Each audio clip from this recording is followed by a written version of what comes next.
Good morning again. Mr. Canavas, we'll continue with the cross-examination, please. Very well.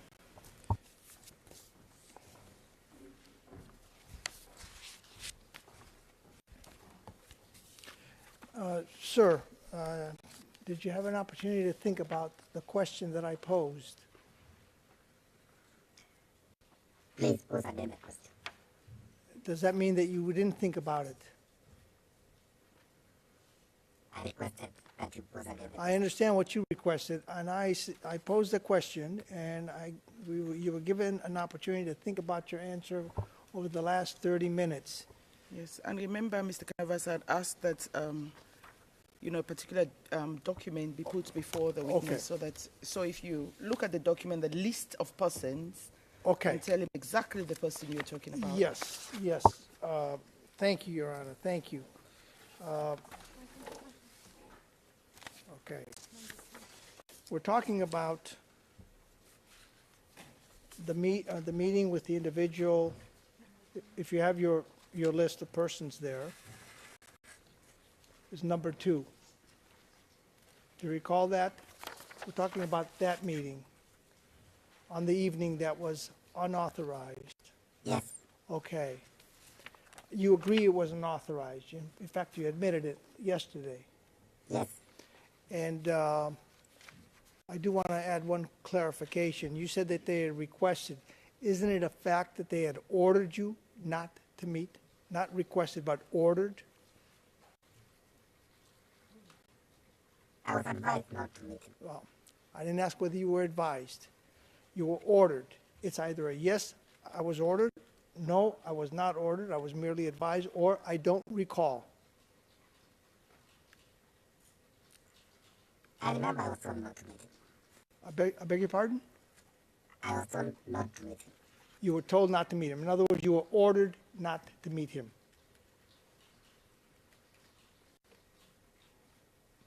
I'm insisting on an answer. You said you were advised. There's a difference between being advised and being ordered. So which of the two? And I suggest that you were ordered. Okay, yes. Yes, what? As you say, I was ordered. Okay. And you stand by that. I don't want you to feel as if I'm putting words into your mouth or that I'm intimidating you to the point where you may need to seek protection from the court.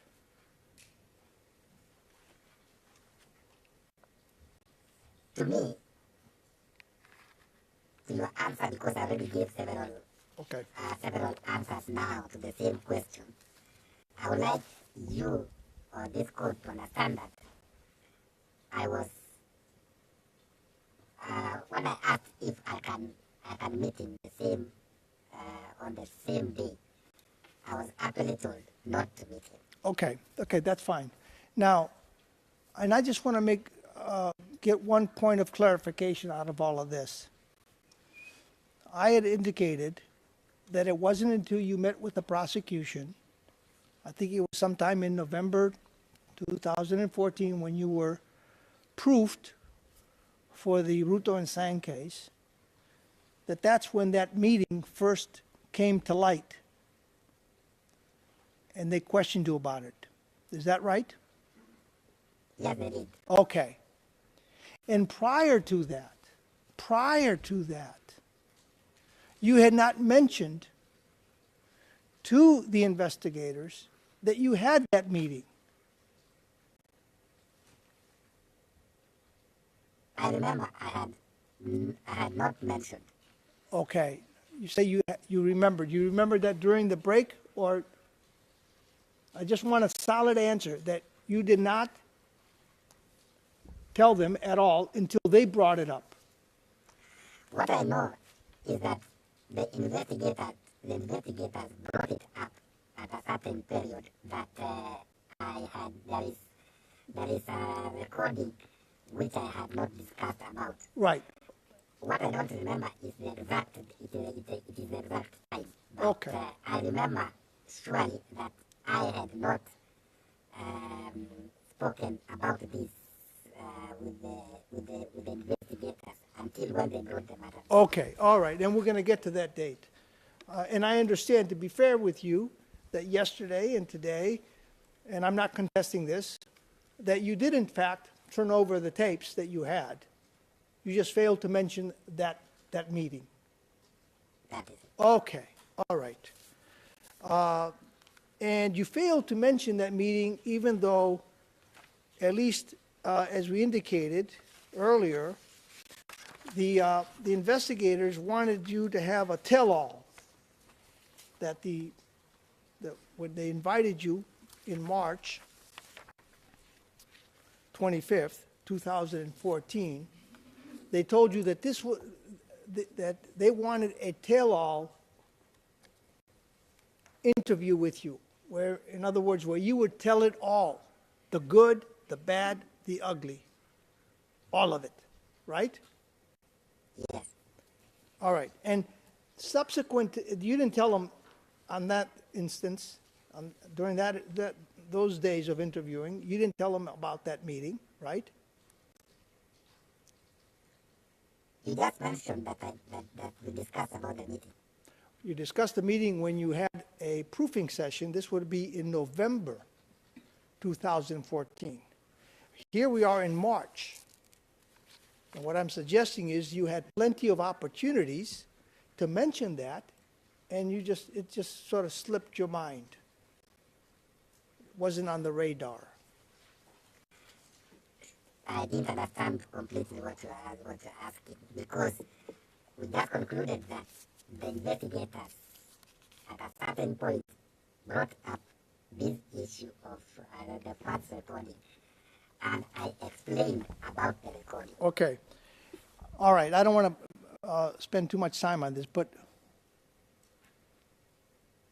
based on what we have, based on what we've read, the first time it's brought up, and it's brought up by the prosecutor himself, we have it on video during the proofing session, is during that period. It's in November. In other words, they say, hey, we just uncovered that you had this meeting. They had no clue. They were clueless. Now, how that slipped, through their fingers, we can blame them for not looking at all the tapes. But the bottom line, as you said yesterday, the next day when you had the meeting that was supposed to take place, okay, you said 3 times you met with the investigators on that day. You spoke to them. And thereafter, you never mentioned it. And you indicated yesterday that because you folks were in a hurry, there was too many things going on, and you couldn't find the time to say, oh, by the way, I met with this person last night, even though you told me not to. Yes, I have indicated, or I have said that I did not inform the investigators immediately about the meeting. However, I handed over all the recordings that of my conversation with the person number 2. Okay. All right, now let's go back. All right, we'll skip this. We'll get to that at some other point. I just wanted to make sure that, to get your understanding, I wanted your understanding of what tell-all means. Tell-all to me means you have to tell it all. But this was something that just slipped. Is that right? Tell-all means that I should know, I tell them everything that I know. All right. That is the meaning of tell-all, the way I understood it. Now, let me go on with the same, what happened on that same date, on 20, we're still on the document. And now I'm going to skip through some parts, and we're going to go to 0135 0051. Same document, tab 30, just a few, a couple pages later. And you're told again, this is line 367. I would like to interview you, but in a formal interview, a full and frank interview, with you about your involvement and so on. Recall that? Which line are you reading? I'm reading at 367.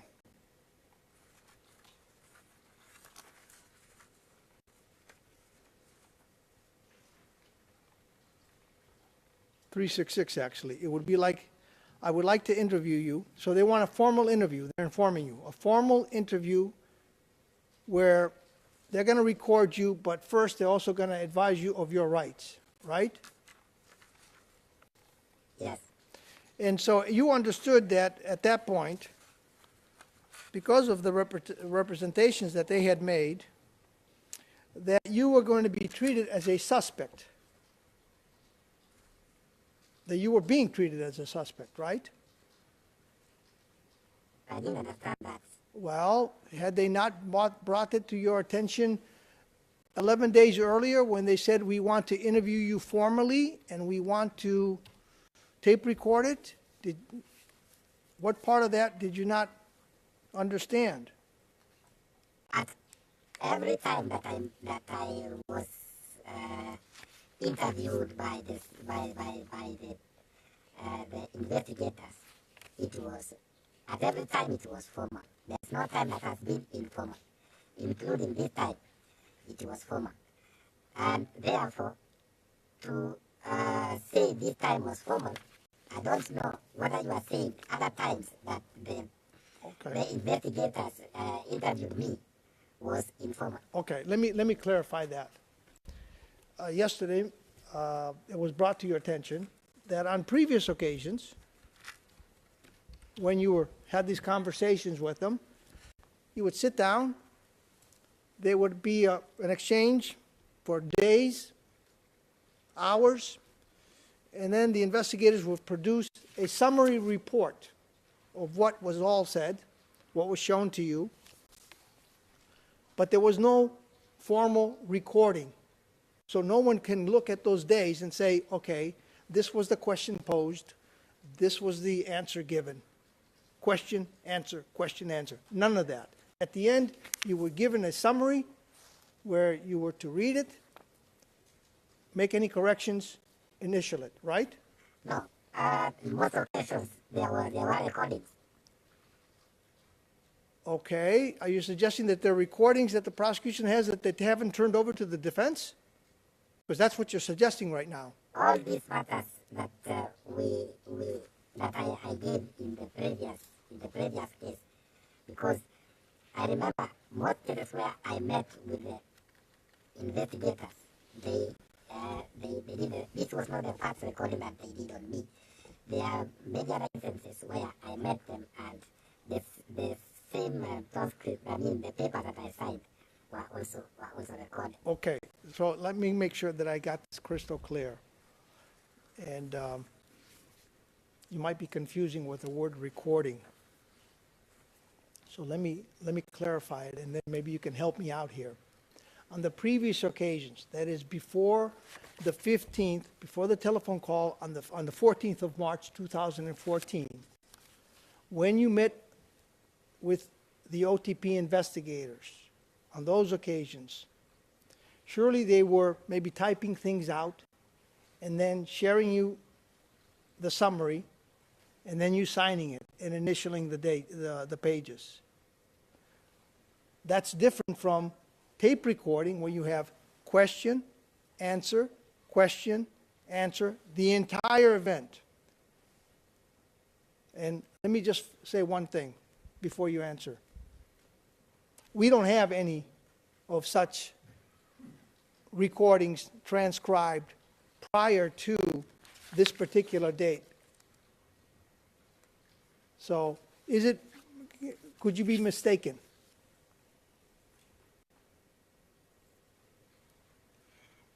My Honor, I remember most of the occasions, even in the previous case, that when I was having my interviews with the investigators, at other occasions, they were having it recorded. Okay. Now, if we look at the same page, 01350051, I don't want to belabor the point, and the prosecution is free to correct the record at any point. Line 366, it says, I would like to interview you, but in a formal interview, a full and frank interview. Okay, so they're mentioning formal interview. And they've already told you before that they're going to tape record you. Do you agree with that? Yes, this is what they are saying here Okay. in this conversation. Okay, and what did you think that they meant by we're going to tape record you, we want a formal interview, we want to read you your rights, you have the right to have a lawyer, think about it, but we want the full truth. What was your understanding of what was expected of you? My Honor, it was not my first interview. And at every other interview, those are the warnings you are given by the investigators when they are letting you to give them, to give an evidence.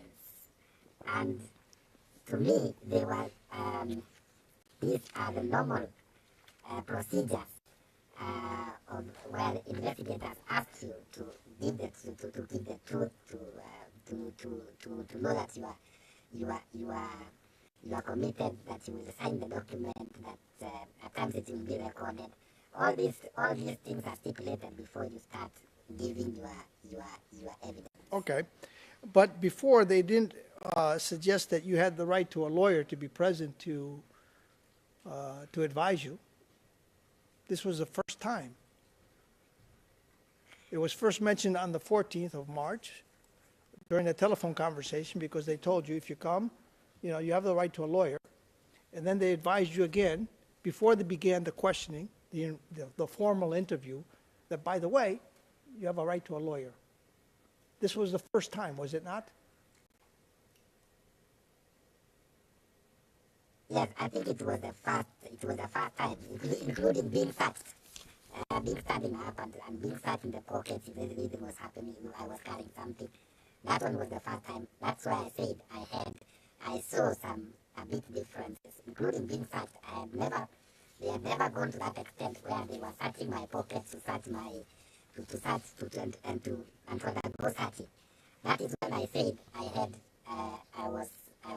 started to see some differences, and I was shocked and I was in fear. Right. Okay. They didn't manhandle you when they were searching you. They weren't rough on you. I didn't say they were rough. Oh, I'm asking. They were not rough, were they? They were. Okay. They were gentle then. Yeah, but it was the first time they're doing Okay. And that sort of took you back. That sort of was unsettling for you. That's why I saw that Right. things are different. Things are different, right. Because you had already been warned 11 days earlier that they thought that you were a double player. Right. Sorry. Whatever. You had been warned earlier that you were a double player. In the conversation we've seen. Yeah, okay. Now, again, I want to go back to yesterday's testimony and today where you say you were so much in fear and so forth, and that's why the spontaneous story came out regarding your first meeting with Mr. Gicheru, where you named a particular individual, which is number 7. That number 7 is the person that took you, okay? And we're going to get to that, all right? And you want to paint the picture, and you want Madam President to understand that that your judgment or your thinking capabilities were so clouded by fear that this spontaneous story came out. That's what you wanted us to get from you yesterday and today, right? No.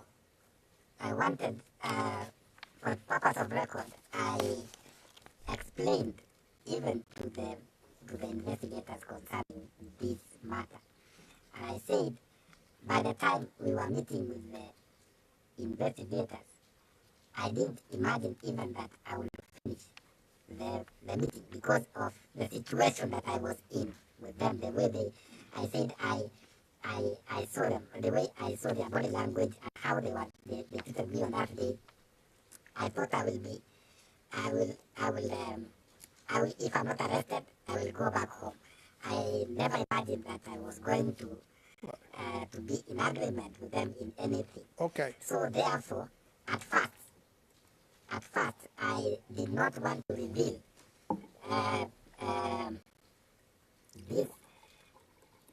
this person, number 4, who actually introduced me to Mr. Gicheru. We're going to get to that. But you mentioned the word arrest. I'm looking at this document here, and I don't see anywhere where they give the indication that they have any intention of arresting you.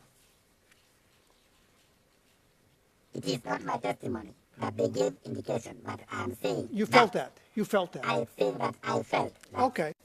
that could have happened. And that feeling motivated you to, or inspired you to give that spontaneous story about who introduced you to Mr. Gicheru. I think I was in fear, and 2, I thought I will be going back home, and if I go back home and I have revealed the person who took me to your client, then I will be in danger. Okay, but did you not go there because you wanted them to help you out? You wanted security? But looking at them, I have explained several times that at that moment, I was not very sure that they will be giving me that security. Okay. Looking at the way they appeared to me. So when they told you, when they were telling you, we're more concerned about the security issue and we want to help you, but you have to tell the truth, you didn't believe them. You thought that they were lying.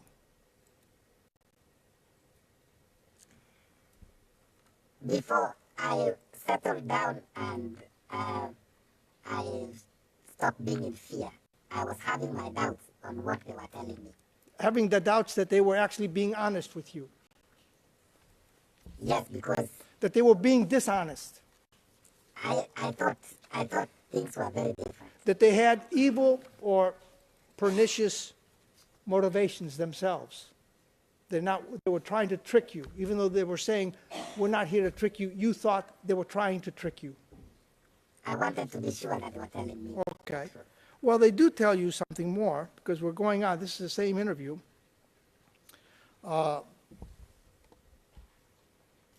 If we look at line 3994, that is why I'm saying to you that you need to be open and accountable, and you need to be full and frank. There can't be any half. You can't be half right. You see that? You see that? Yes, I see. Okay. And then it goes on further down. If we look at, starting with line 403, this is an opportunity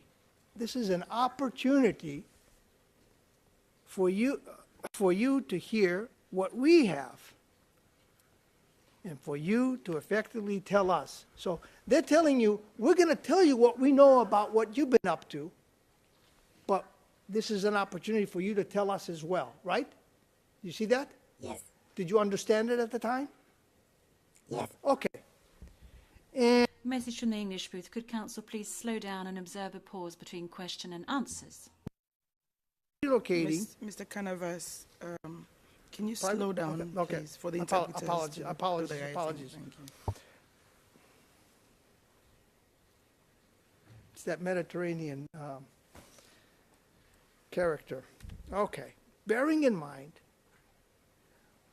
we're talking to you about your security and relocating for your security.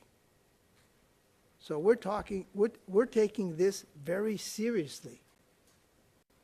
Now, when they said that, did you believe them that they were taking it seriously? They were very serious. I think Okay, the way they looked. okay. We're not talking about chevening in prison. for your security. You know where chevening in prison is? You know what they meant by that? We're not talking about chevening in prison for your security? And they were not taking me to prison. They weren't taking it. And by the way, it's not so far from here. It's pretty nearby. So they were saying, we're not going to put you in prison for your security. We're not going to arrest you. We're not going to imprison you. So, and I take it you understood it at that point in time, right? Yes. Okay. We're talking about relocating you out of the country, and this is on instructions from the prosecutor. So not only are they saying we're worried, but they're getting instructions from the prosecutor. Now, when you heard that, were you still in fear for your, of these people? That they were going to arrest you or do something harmful to you? It's a yes or no. When we continue the conversation, you will reach to a point where I stopped being worried. Okay. Well, they keep talking, though, because they seem to be not convinced that they've gotten the point across to you. Because if we go on to the next page, 0135 0052, on line 410, okay, towards the end, it says, as I say, we need your full honesty. We can't have half-truths. Now, I haven't counted how many times they said honest, truth, and what have you, but doesn't this seem thus far into the interview that it's a recurring theme, that they think that you have been less than honest? Yes, because I looked to be in fear. Okay. So, And I know the investigators could also see my worries. okay, so let me make sure I get this straight. Mr. Witness, help me out here. There's this interview. They're looking at you. They see fear in your expression. And to sort of calm you down from your fear, they say, we need your full honesty and we can't have half-truths. Is that what you're trying to tell us? That that's what's going on at that moment?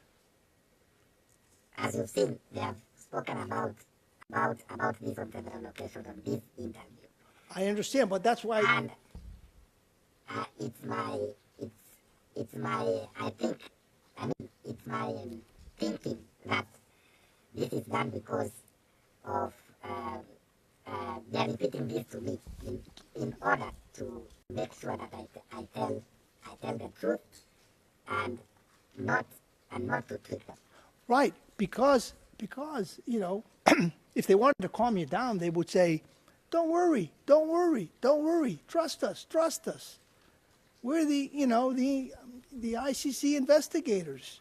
They would be putting you at ease. Instead, they're telling us, tell us the truth.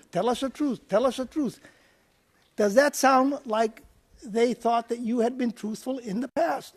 Yes or no?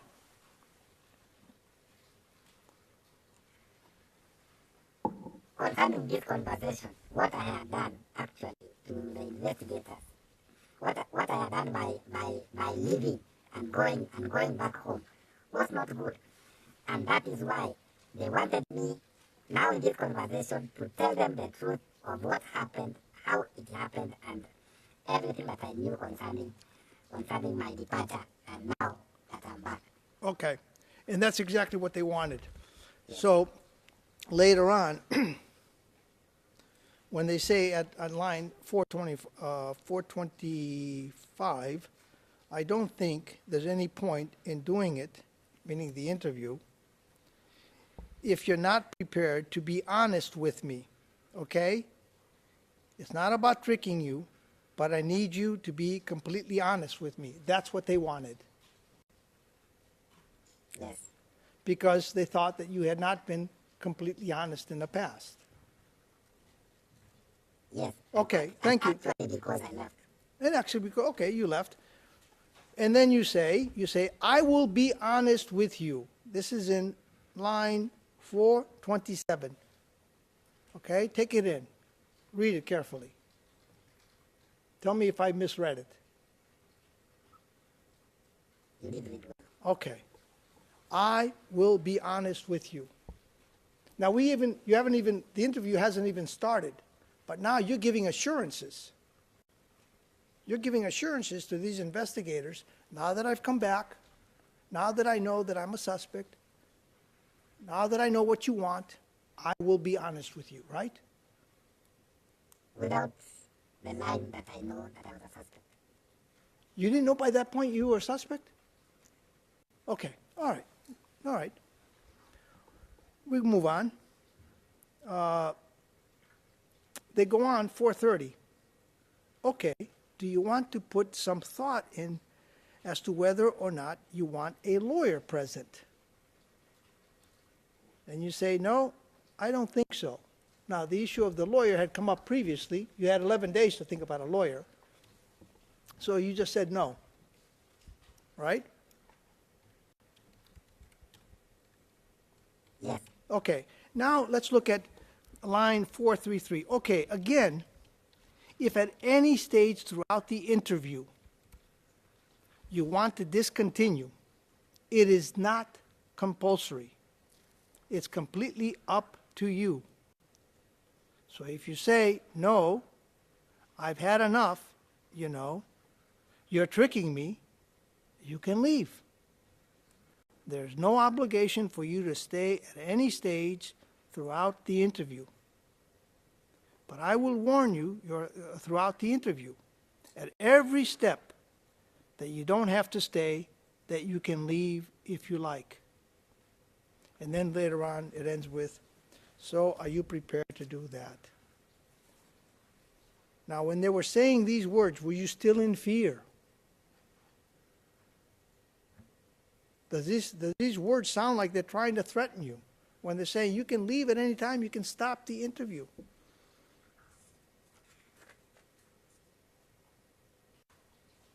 You can see how long it has gone before we came I'm asking you what you're thinking at this point in time. I'm not asking about what they're doing.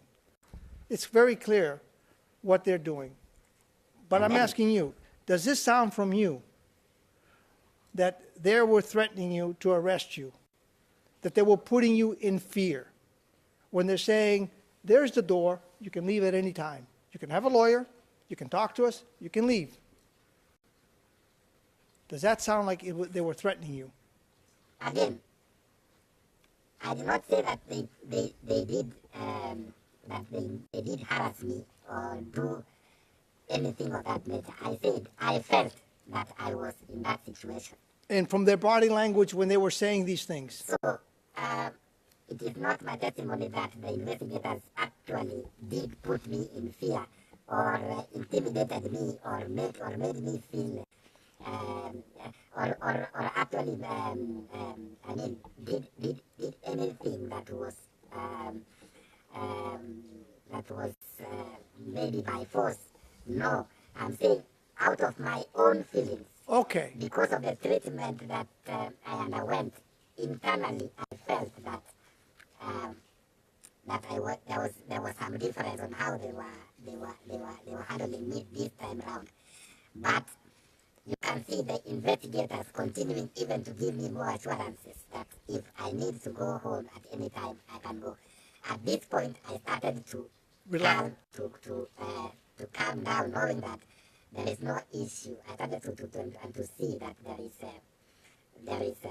is no issue of arrest and my medical Okay, side. all right. I'm glad to hear that. So now you're calming down because they further go on to say on line 442, sorry, on the other thing, if you do want to go, we're going to pay for your transport back. So it's not like if you don't cooperate with us, we're going to go, okay? So they're saying, we paid for you to come over here, we'll pay for you to go back. You don't want to talk to us? No harm, no foul, no problem, right? They're willing to pay for you to go back. Yes. Okay. And I take it that really calmed you down. Yes, I started to calm down. Well, you say you started. How long did it take for you to calm down? I mean, I don't know. I mean, you tell me. I started to calm down. And then he says, the other interview says, we're not going to treat you bad. If you want to go, you can go, right? Yes. So at this point, you're pretty calm, right? At that point, I started to calm down. Okay, you started to calm down. You knew you weren't going to be arrested at that point, right? Yes. Okay. You knew that you could terminate the interview at any point and that they would pay for you to go back. Yes, yeah, that's what I know that. And so, right after that, they want to jump into the issue about how it was that you met Mr. Gicheru, right? Yes. Okay. I mean, in fact, that was part of the reason for you going there. That's one of the reasons that they wanted to talk to you about, right? Your Honour, may I ask my learned friend to give a reference to the question he's referring to? I don't recall that it was put to this witness that they asked him about Mr. Gicheru. I think they... Well, we're going to get there. We're going to get there. I'm just concerned that you're misleading the witness by putting something to him that wasn't said to him. All right. Well, I take exception to the characterization of misleading. Far be it. I'm giving the witness an opportunity. It's a predicate. Now, he either remembers or he doesn't. And I have the file here, so if he doesn't remember, I'll go through it. My Honor, every conversation that we had with the investigators was given to this court as statement. And I will request that the counsel will guide me through the document as we go, so that I don't give any information contrary to what is in the statement. Because everything that we did on that day was recorded. It is there in form of recording and in form of hard copy. Now, it's my request that when the counsel is referring to a document that is recorded and given to this court, that he gives me the way we have done on the other pages, line by line, so that there is I may not give other words, especially noting that I'm under oath to say the truth. If I say anything that may mislead what is really recorded and put here, it will be misleading to this case. Thank you, Mr. Witness. I'll be very mindful, Yes. Madam President. And I apologize, witness, if I gave you the impression that I'm trying to mislead you as suggested by Mr. Steinberg. To the contrary. If we look at, before we go into the issue of whether you were asked to tell all about who it was that introduced you to Mr. Gicheru, how you got involved in witness tampering, witness intimidation, or what have you. If we could look at document 01350054. What tab is that in? Do we know? That is 31. Okay, thank you. Thank you, Your Honor.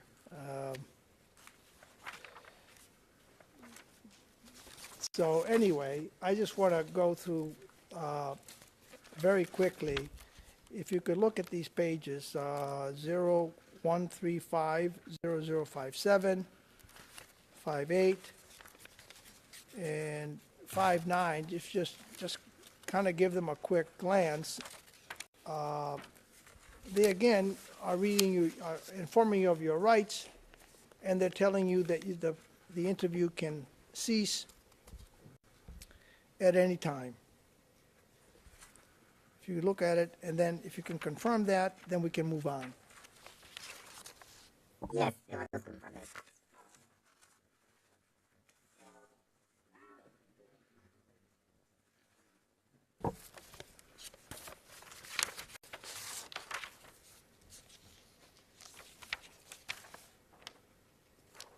Here is where we may need to go into private session, because I'm going to, Madam Court Officer, can we please go into private session? and we could start by looking at document. Just a moment, Oh, Mr. sorry, Canavas. sorry, We're sorry, not yet in sorry, private sorry. session.